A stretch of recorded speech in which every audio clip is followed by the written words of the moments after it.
When I was doing 2008లోనండి they was only 2 things అండి. Producer డబ్బులు వచ్చేది శాటిలైట్ నుంచి, థియేటర్ నుంచి వచ్చేది.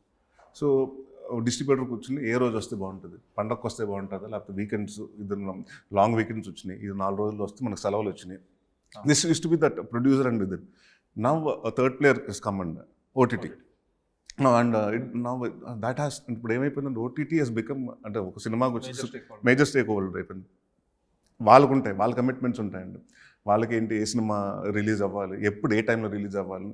సో ఇప్పుడు దానివల్ల ఏమవుతుందంటేనండి, ఇప్పుడు వీ కాంట్ రిలీజ్ ఇట్ అండి. అంటే ఇప్పుడు నేను 5 సినిమాలు చేస్తానంటే, ఇప్పుడు అమెజాన్ ఒకటి కొంటాడు, జియో ఒకటి కొంటాడు, నెట్ఫ్లిక్స్ ఒకటి కొంటాడు, అంతే కదండి. ఇప్పుడు ఉన్న మా నలుగురు ఉంటే మళ్ళీ 5వ సినిమా కొనడానికి ఎవరున్నారండి? We have to wait for the timeline they give it, probably not this year, next year అంటారు.